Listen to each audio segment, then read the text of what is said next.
Hello, ladies and gentlemen, and a very warm welcome to Being Conscious. In today's video, we are going to explore a fundamental nuance of human psychology, of human psyche. Now, this fundamental nuance will provide you clarity towards what ensures a person's true freedom. Now, if I ask you a very subtle question, what binds us? What are the things which keeps us in loop? Like we are in a treadmill, like a rat inside a circular treadmill. If I ask you this, most likely your answer would be that something which I love to do or something which I am scared of. You are either, if you closely observe, there are only two possibilities of thoughts which are coming into your mind. Either you desire something or you fear something. These are the only two qualities which are the basis of your thoughts. Your thoughts are either colored by desire or your thoughts are either colored by fear. Can you give me a third category of thought wherein it's not falling under the umbrella of desire or fear? It is either desire or it is fear. These are the two emotions which are falling under the umbrella of these thoughts. Your thoughts are either compartmentalized into the umbrella of desire or into the umbrella of fear. Now, into Vedic astrology, desire and fear come under the domain of Rahu. Now, when does a person feel sick? When does a person feel sad? A person feels sad when his desires are not fulfilled. And because of the fact that his desires are not fulfilled, he feels agitated. He feels stuck in a never-ending circle. There's a lot of lethargy, there's a lot of anger, there's a lot of anguish, there's a lot of resentment.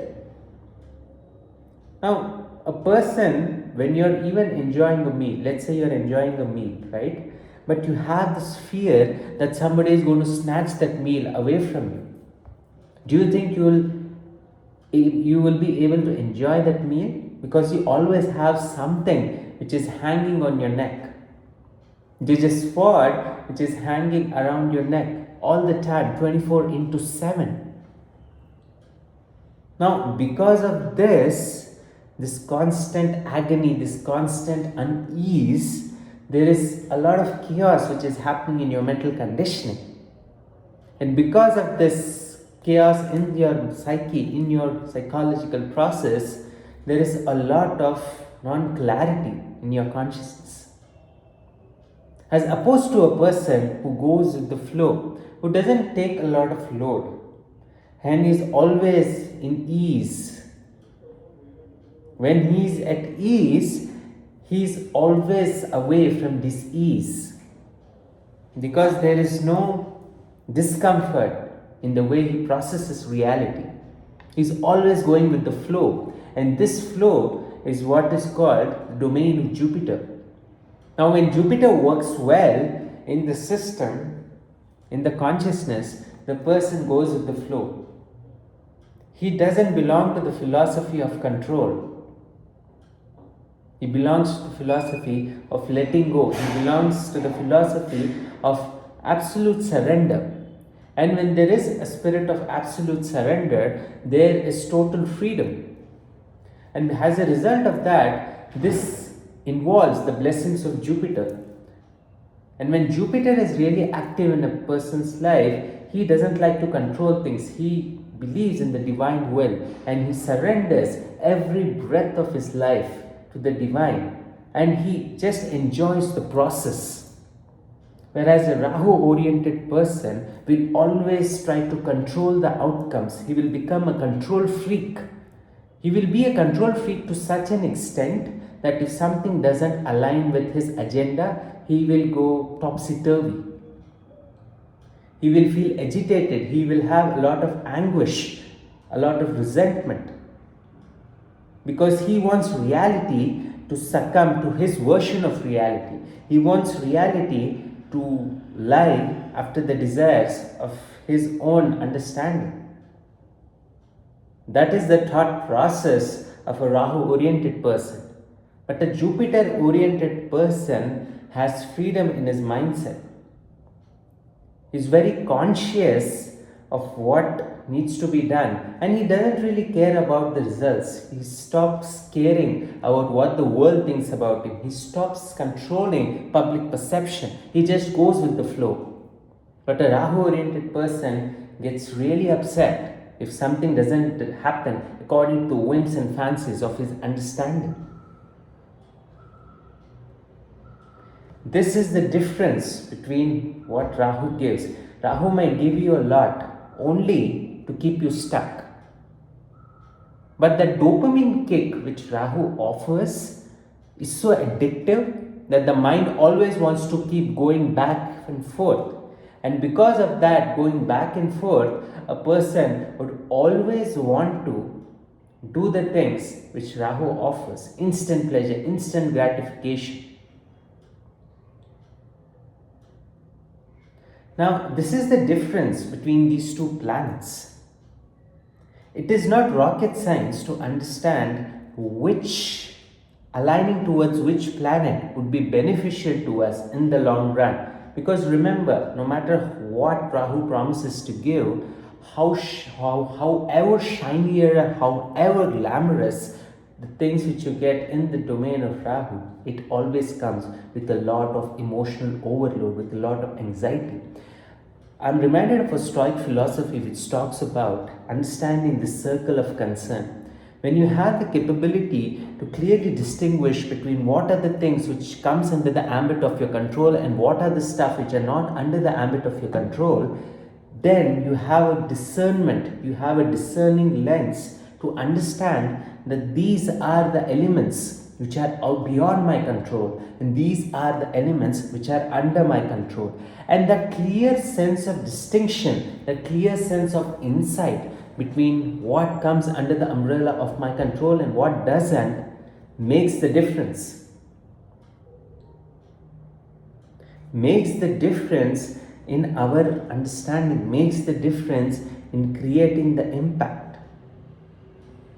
Because once you have that line, that clear divisive line, it says that these are the things which don't fall under my control and these are the things which do fall under my control. Once you have that clarity of thought process, at that point of time, you experience true freedom. You experience true clarity. On the other side, when you're a Rahu-oriented person, you are highly influenced by desires. You are highly influenced by Shadripus. And your whole thought process and your actions are aligned towards that. And that keeps you in a perpetual state of anxiety, in a perpetual state of discomfort. There is a perpetual sense of discomfort and unease, reason being that you are always working towards your desires. We are always working towards fulfilling your desires.